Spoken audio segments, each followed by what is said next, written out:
All right, great. Well, good afternoon, everyone, and thank you for joining us here today to talk a little more about asset management at Darden. My name is Peter Wilson. I will be the moderator for today's panel. I'm a second-year student here at Darden. We're joined by a few other folks as well, and they're going to talk a bit more about their experiences at Darden here shortly. First off, we want to thank everyone here for viewing this video. We know whether it's live or whether you're watching the recorded version. We appreciate your interest in Darden. And for those of you that are on live, we will have a Q&A session going along. So if you have any questions, feel free to let us know. We'll do our best to get through as many of those as possible. So as the title of the webinar suggests, we're going to talk a bit more about asset management at Darden. And today we're going to talk about asset management a little bit through the eyes of Darden Capital Management. And for those of you that aren't familiar with Darden Capital Management, we manage roughly $15 million in the university's endowment. And today we're joined by three folks that are very involved with DCM. And if you all could give a brief introduction about yourself, that'd be great. Sure. So thanks, Peter. My name is Courtney Bogle. I'm also a second-year student at Darden. Prior to Darden, I worked at a large multifamily office in New York City. And at Darden, I have spent a lot of time focusing on finance, learning the basics of accounting, because coming into Darden, I was on the client side, and my goal has been really to transition to the investment side. And that's been bolstered by my position this year as the CIO of Darden Capital Management. So really, expressing some broad oversight over our 5 portfolios. This past summer, I worked as an investor and on the equity desk at JP Morgan's private bank, and I'll be returning there after Darden as an investor full-time. Great. Hi, everyone. Thank you for joining us. My name is Arvind Rachmatagu. I'm also a second year. Prior to Darden, I worked at Procter & Gamble as a product manager for about 3 years. Then I moved out to LA and worked for Capital Group as a product manager, which was really my first real exposure to finance. So then I came to Darden, decided I wanted to go into some area of finance, was interested in asset management as well as investment banking. So like Courtney, spent a lot of time in those courses, learning more about them, got involved with DCM as a first year, ended up going to New York over the summer to work for Barclays in investment banking and their consumer retail group. And I'll be returning back after I graduate in May. Hi, everybody. My name is Phoebe Willis. I'm a second year here at Darden. Before Darden, I did Teach for America and 2 years of law school. I'm a JD MBA. This past summer, I was at Goldman Sachs on their investment banking team. And after graduating from Darden, I'm actually going to go back into law and be a corporate attorney. Great. So as you can tell, we have people with a variety of backgrounds. So again, I think one of the things that's important to emphasize up front is that at Darden, asset management is something that you don't need to come into school having a background in. It could help, but also there are plenty of opportunities to get involved even if you don't have experience there. So just something to keep in mind, whether it's Darden or another business school, is that if you still feel like the space is relatively new to you, that's okay. And I know a lot of us have really learned a lot from the students here, so you can pick that up relatively quickly. So I guess there we'll jump into a few questions. And first, as mentioned, you've heard us throw around the word Darden Capital Management, DCM. We know that a few of you might not be familiar with that. So if a couple of you all can maybe just talk a little bit more about what Darden Capital Management actually is. Sure. So I'll give a brief overview, and then these guys can talk about the funds that they sit on as portfolio managers. But Darden Capital Management, as we mentioned, runs over $15 million of endowment money that comes from the Darden and UVA endowment. We run 5 equity portfolios that each have a specific goal or focus. One of which is a value portfolio, one of which is a long-short portfolio, one of which has a global component, one has an ESG component, and one is a small-cap portfolio. So it's important to recognize that these are just equity investments. However, the real goal of each portfolio and for each portfolio manager is to provide Darden students with the best experiential learning and hands-on experience investing money that they can possibly get, so that we obviously get that as we're actually managing money. While there isn't an enormous amount of turnover in the portfolio each year, because we are looking for consistency over time, I would say in general, most of our portfolio managers take kind of a value investing approach to investing and are really doing bottoms-up fundamental analysis on securities, pitching stocks to each other in their weekly weekly meetings, and then over time making long decisions about long-term buys and investments in equity companies. Yeah, that was a great overview. So like Courtney alluded to, I'm a portfolio manager. I'm on the Darden fund, which is our small cap growth at a reasonable price fund. So we focus on things that are between like, say, 400 million to less than $2 billion in market cap. And so, like I said, as early on, as a first year, I got involved with the Darden fund, really liked the second years that were on the team. And I really liked working in small cap because it seemed like there was less equity, like analyst coverage, which meant there might be more opportunity for appreciation and then alpha versus our benchmarks. So I've had a great time. I think one of the things I realized as the second year that I didn't realize so much as a first year is how much we actually do control the funds and the money it goes to. Like the $15 million that's allocated across the funds, we really do manage. Each of those funds manages like millions of dollars. And so there's one senior portfolio manager and then 3 portfolio managers, and we meet weekly, discuss the positions as well as any new pitch ideas or if we want to re-diligence things. And then we do votes, and we kind of do, what you would see in a true asset management space, which is really putting forward what you believe is your original idea, how is it variant from the market, and then fighting for it so that we can allocate capital behind that. And could you all maybe spend a little bit of time, obviously one of the main focuses of Darden Capital Management is the portfolios and managing those, but can you talk a bit more about what goes on outside of the portfolio construction, portfolio management? That's one of the things that, because while the portfolio managers are responsible for a large part of it, there's also the educational aspect of Darden Capital Management. So could you talk a bit more about your experience with outside of portfolio management? I certainly can, because I came into this and I didn't have any background in finance or asset management. But there is an educational background, like Peter just alluded to. You learn how to use a Bloomberg terminal. You learn how to use FactSet. There's speakers that come. I think this is what you're getting at, Craig. Yeah. So, in terms of somebody who had no idea what they were doing when I joined DCM, that's been incredibly helpful, whereas it might have been a little boring for Arvin. I think one of the other interesting things is like the second years are really, they know that, we have high like manager turnover just by the nature of, second years are graduating every year. And so if you've spent so much time like fighting for your like baby stock child to be in the portfolio, you want to make sure the next year's class doesn't just sell the position. So you work a lot with the first years to help them understand like how did you build the model behind it. And so outside, and then like Phoebe said, we do a lot of speaker series and understanding everything from the basics. So even if you don't have a valuation background, how do you build a model, and how does that align with what your thesis is? And so I think the club does a really good job of like them bringing in speakers as well as making sure everyone's comfortable and feels like they can contribute. Yeah, and just one quick anecdote, but you all know Sam Kramer. I heard that he spent like 2.5 hours with a first year who was interested in one of the funds, showing them how to do a valuation model for a stock. So people are really dedicated to this. It's in a good way, not.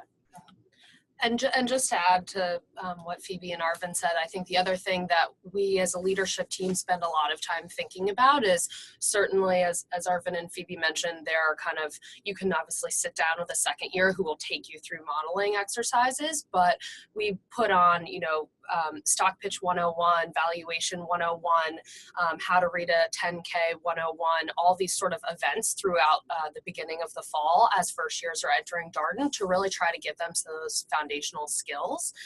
We try to build on that over time, and as they mentioned, the speakers, we bring a lot of Darden alums and local investors in the Charlottesville and kind of DC metro community to Darden to talk to students about their experiences as professionals post their time at Darden.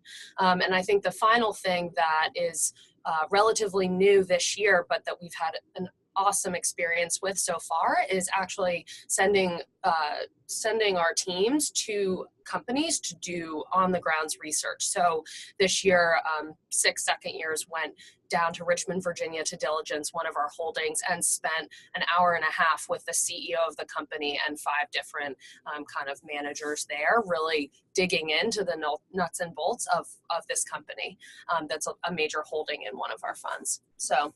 Yeah, I think that all points really highlight really the main focus of Darden Capital Management, which is one, to not only provide opportunities for those that come in with experience and really want to pursue a career in asset management, but also catch a lot of people up to speed. So it's very much, we're trying to provide a very non-intimidating environment. And I think, yes, for those that already have familiarity with the subject and want to really go deep into a particular area, we have that available to them. That's absolutely there. But we want to make sure everyone feels like they can get involved. And that's where right now we have close to 200 members. And I think not all 200 members had the same goals of Darden Capital Management. And I guess that then drives the next question, where why did you all, and Arvin, you talked a little bit about your interest in the Darden Fund and why small cap, but why did you all choose to get involved with Darden Capital Management? Obviously a little bit more so this year, but last year as well, when new to Darden, trying to figure out how to allocate your time. Sure. So for me personally, as I mentioned, I came from a family office where I had plenty of exposure to investing, but it was a manager of managers situation. I had little to no exposure to bottoms up fundamental analysis and how to choose between buying Google or Amazon. And so I wanted to really understand that equity analysis and learn it. And Darden Capital Management, I quickly learned after a few conversations with different first and second years when I arrived on grounds, was the best way to do that. And to learn. And I think the other thing we haven't really mentioned yet are the stock pitch competitions that once you are at Darden and you're interested in DCM as a first year, you have the opportunity to not only learn all these skills, but then to really put, walk the walk and go compete against students at other schools and kind of hold yourself up against a metric of how students at other schools are learning these skills and putting them to work. And I got involved with DCM. I met a second year that I became friends with who was involved, and I thought it sounded interesting. If I had one regret, which Darden's really great, so you don't have a lot of those, but I wish I'd gotten involved with DCM earlier in my first year. And then I got involved. I'm on the Rotunda Fund, which is our ESG fund, so environmental, social governance, and we use that as a screen, but not just a screen for any company. We look at the industry and then we apply that screen to see who's doing the best in the industry. And I got involved with that just because I didn't know a lot about it and I thought it was really interesting. And so that's how I got involved. And I think one of the things too, a common question that we get is, okay, well, I don't want to pursue a career in asset management. I want to pursue something more traditional, the MBA route, which might be investment banking, consulting, or whatever it may be. But why is Darden Capital Management still applicable? And could you all maybe just spend a little bit of time of talking about the benefits of DCM? Courtney, you highlighted just the ability to analyze a company, analyze a business, analyze industry. Could you talk a bit more about how you think Darden Capital Management and just the asset management program in general at Darden you'll be able to carry that forward after we graduate? Yeah. So I think, like I mentioned, I was at Barclays over the summer, and when you're working, if you decide to go, your traditional investment banking route, you have to read equity research that comes from the buy side. So you read what the asset managers are putting out. But I think more so than that, building fundamental analysis from the bottoms up is something which is going to help you no matter what path you choose to go, whether that be consulting or investment banking or being a general manager. I think the ability to take, a company or really any organization and analyzing it and say, is this healthy? How is it versus its peer set? I mean, that's going to help you in any organization. And I think moving forward, it kind of gets you to think that way in almost anything that you do when it comes to business, which is, it's hard to verbalize, but it's really what happens. I think one of the other things is Darden Capital Management, you have to understand what's going on, not just with your companies, but your industry. And it forces you to read, because if you don't, you'll fall behind. And I think, everyone knows the more you read, probably the better off you are. And I think, it's small things like that. If you don't really think about them, but then I found myself over the summer reading equity research reports and being like, man, if I didn't do DCM first year, I would be lost. Right. And there are people that are like that, and they come for their internships, but it's nice to have a little step up. Yeah. I think the other thing too is, it's nice to take all the skills you've learned in class here and really see them, come to fruition as a unit. So it's not just the finance or just, looking at personnel and thinking about leading organizations. You're kind of bringing it all together. And I think, Darden talks about case studies and how our classroom is really interactive, but DCM is actually like you are the case study and it's live, and that's a really cool thing to be a part of. And I guess just to follow up on that, so we've talked a lot about Darden capital management, but obviously here at Darden, there's a lot of resources going into asset management in general. And as you mentioned, just the core curriculum itself, the case method, really is a great way to approach the asset management space. Could you talk about more how the curriculum, whether it be the classes that you took, because with Darden, for those of you that don't know, when you come, the first 3 quarters of the first year, everyone's in the same classes. And so while some schools may offer you the option to take whatever you want, here at Darden, we believe that everyone should be taking the same classes at the beginning, and then from there you can specialize in whatever area you want. And that, I think there's a big benefit to that in kind of developing your analytical tool set. And could you all maybe talk a bit more about how things outside of Darden capital management contributed to your experience in the asset management space? Sure. So just to highlight some of what Peter touched on, what we call the core, you will take accounting, you'll take finance, you'll take, let's see, what else am I forgetting? You'll take ops, you'll take econ, strategy, you'll take marketing, ethics, you'll take a host of different courses over your, from September to March in your first year that will help kind of build a foundation for you. In your second year and in your final quarter of your first year, you have a lot more flexibility.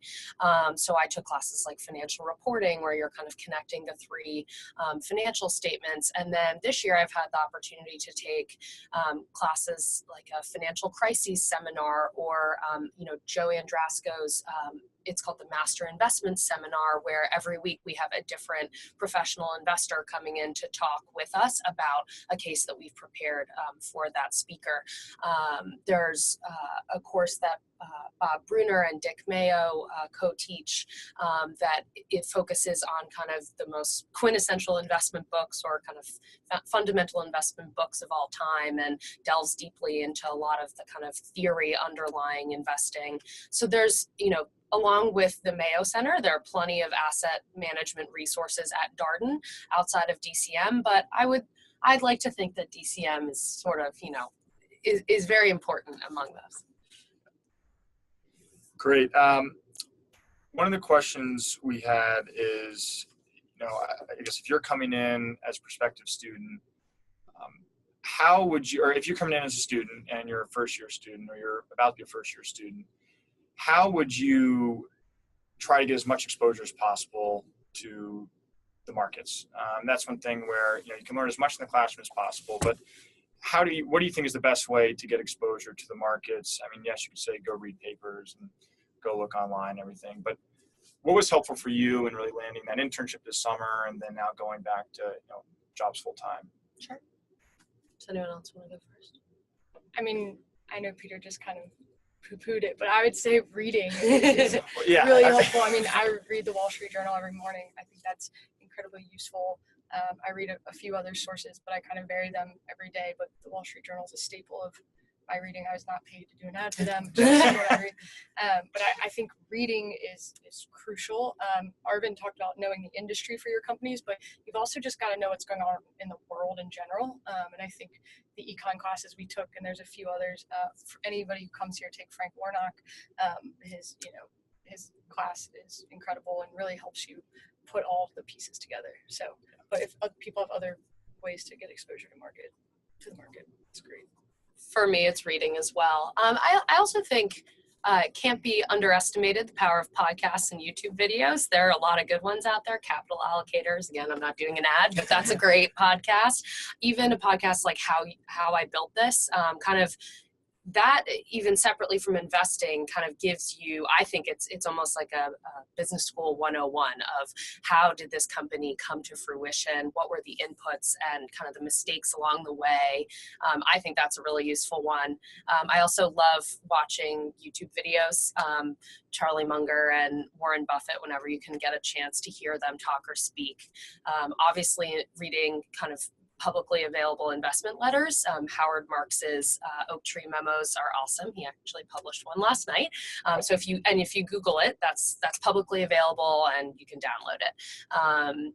So anything like that where you can kind of gain insight from sort of the greatest investors out there, I think, there's a ton available on YouTube.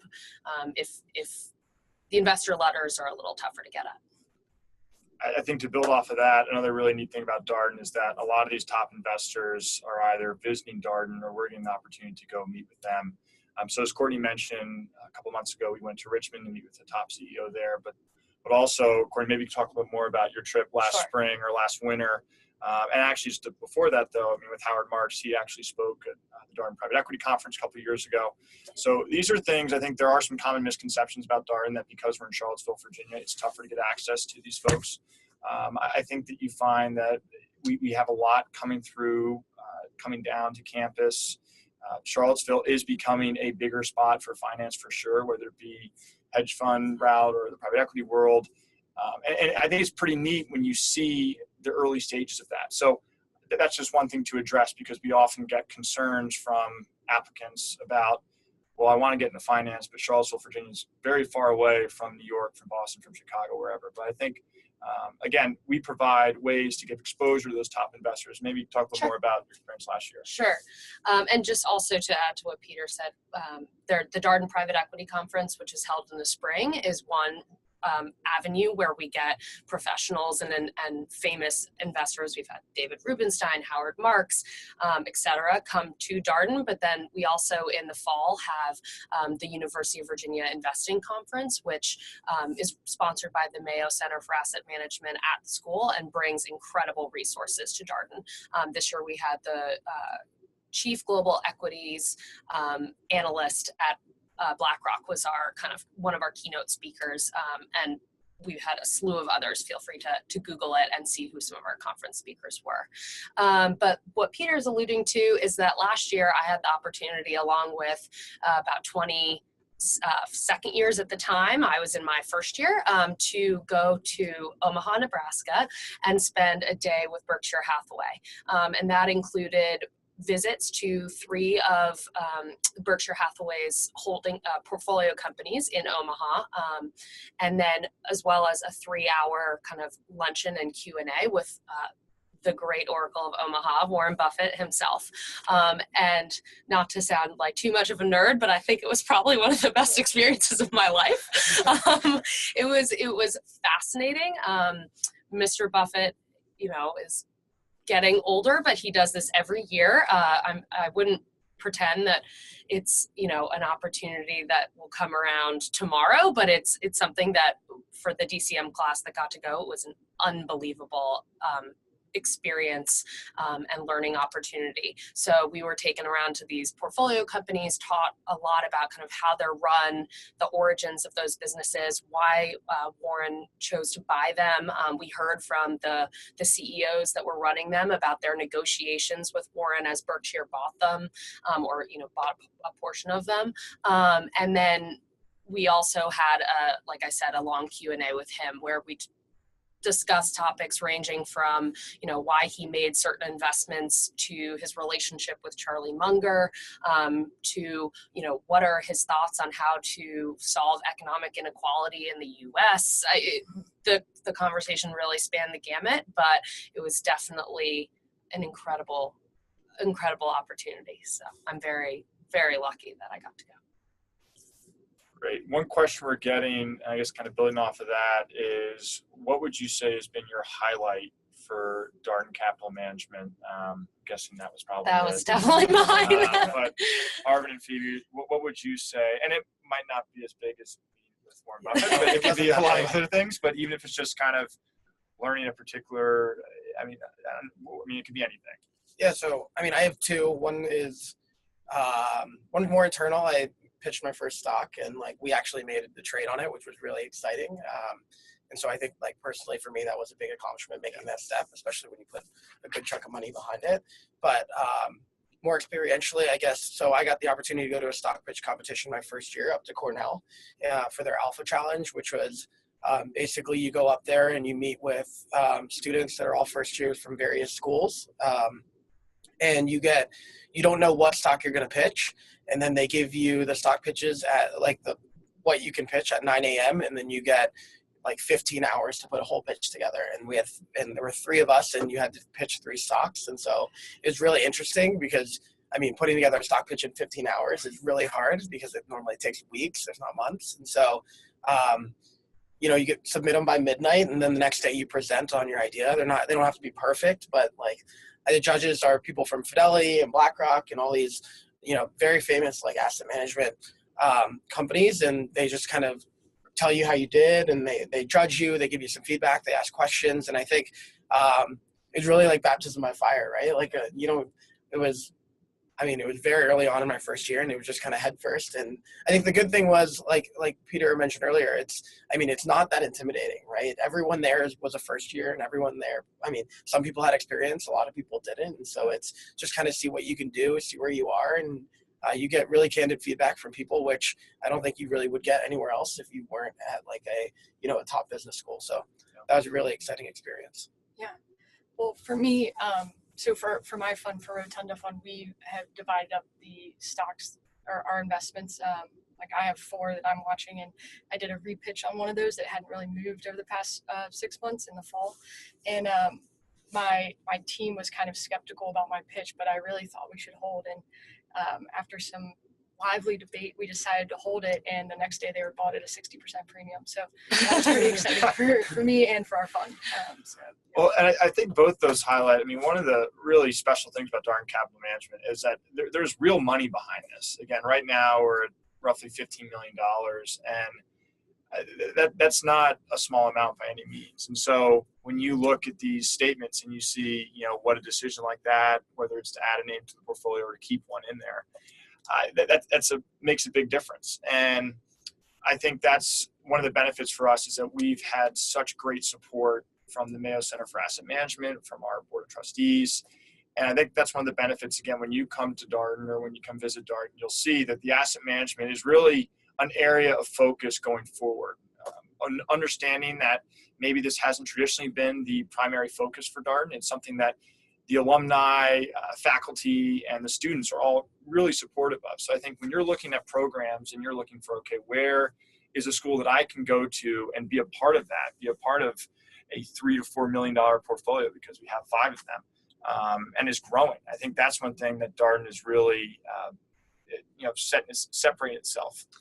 And just to briefly add to what Peter said, I think the other crucial thing when you're actually at Darden as a student is the 4 of us sitting here and the 20 other colleagues of ours that are in the class for credit as a second year, as well as that broader membership of the 200 students that are interested in Darden Capital Management. I think one of the things that we all get a lot of enjoyment and satisfaction out of is the relationships we've formed with each other, and the kind of intellectual debate that Phoebe was mentioning.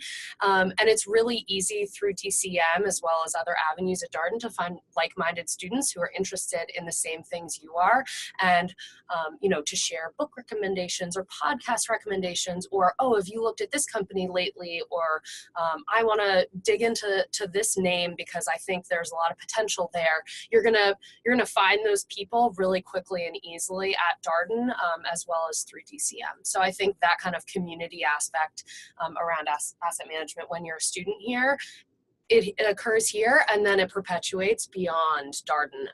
I imagine that we're not going to stop having these conversations even when we graduate. And I guess then maybe Arvin and Phoebe can maybe talk a little bit more. I think Courtney mentions a good point on community, and here at Darden, I think that's something that we take very seriously. I think, again, while there might be some concerns about coming to a place like Charlottesville, Virginia, particularly if you're interested in a career in finance or in asset management in particular, I think the community is something that can't go unnoticed. You talked about the conversations, and I think one of the benefits is that when we're here, when class is over, it's not like you're hopping on the subway, going somewhere else. You're with the same people. You spend a lot of time with them. So could you all, and this is maybe a little less focused on asset management, just your Darden experience in general, talk a little about the community of Darden and Charlottesville? Yeah, definitely. So I think the first year curriculum does a really good job of starting that off early, right? So if you're put in core classes from September through March, like Courtney said, and you're divided into sections, and so you get really close with your section. And you're with those people from 8 to 1:10, and then even beyond that. And then again at night, you meet with another group, which is your learning team. And I think what it does is you don't realize it, but it just gets you really comfortable with everyone in the school very, very quickly. And it creates this camaraderie where we realize, like, hey, this is like, we're all trying to do the same thing, which is do good in the world and be really successful. And there's no point in us, like, infighting over a job, because we're already, some of the best out there. And so let's just kind of like do this together, right? You could do it. You could take the approach where everyone's kind of cutthroat and trying to get the next job. What's the point? Because it doesn't look good for the students, as well as like Courtney said, we're going to be talking after this, after we graduate. And so you don't want to leave a bad taste in anyone's mouth. And so I think the core curriculum does a really, really good job. And then on top of that, because you're split into sections, there's a lot of community events that go on. So we've got Darden Cup, which is like kind of like the sections are put up against each other in different activities. So like football, soccer, bowling, that sort of thing. Quick plug for Section B, because we have three section Bs. Yeah. I'm not. Peter's been a little left out. So we You hang won together bowling last still. week, though, section D. Oh, did you? I didn't hear that. First one in a while. It's bowling. So. So yeah, I think the school does a really good job of making sure that, I think also the admissions team does a great job, right? Yeah. When they do interviews, they're not necessarily looking for the smartest of the smartest people. They're looking for people that are going to bring a lot to the community, as well as mesh well with the community. And in the way that, we're not all the same, and that there's a lot of diversity that they bring to the school, and it's people from various backgrounds, but it's everyone's, open to new ideas and opening to hearing from those people. And so I think especially with Beardsley now, Dean Beardsley at the helm, he's done a lot to open up international recruitment and make sure that we are really putting Darden out there beyond Charlottesville, beyond DC, beyond New York, across the world. And so I think community definitely is a big part of the experience here. And I think one thing, just to comment on something you mentioned, even just with the Darden Cup, it was funny because I was talking to someone the other day who's at another business school, and when I told them that I was going to a school-sponsored section event on a Saturday, they asked me, well, who goes to an event on Saturday? Because I think a lot of schools, it can become pretty common to travel and everything. But I think that day, maybe 60 out of the 70 people in my section from last year were at this event on a Saturday. And again, I think a lot of schools offer similar things to what Darden can offer, but the fact that when you talk about the student body, you're going to be with that student body a lot. And that's not just a Monday through Thursday thing. That's a Monday through Sunday thing. And I think that's important because, sometimes when you're in a bigger city, there can be a lot of other things going on. Whereas when you're at Darden, when you're in Charlottesville, you're with each other really 24/7. Now there is time for travel, and we can all talk to you about that. But I think, again, it's just one of those things where the community aspect is, it's so important here because you're with those people so much more, I think, than some other programs. But Phoebe, I jumped in. I cut you off. No, that was great. I think, I'm sure you all have already heard of this if you're looking at Darden, but first coffee in between the first and second classes, it's a 30-minute break, and there's free coffee from Darden, but also just a lot of people talking and, bouncing off different ideas. I spent lunch the other day with two other second-year students who are not in my section, but we became friends. We took a GPE, a Darden Worldwide course together, DWC, and we were talking about different roll-up ideas we had in the healthcare industry, which makes us sound like total nerds, but we had a great lunch, and it's just fun to be in school here. That's how I would say it. Great. Well, we're running up, we're a little over the half-hour mark. So, want to thank you all again for listening today. If you do have any questions, we encourage you to come visit Darden. A lot of things we've talked about today they sound great, but you can see it more up close and you get a better feel for it if you come down here to Charlottesville and visit. If you do have any questions, please feel free to reach out to us. Our information is on the website. But again, thank you for listening, and we hope to see you soon. Thank you. Thanks.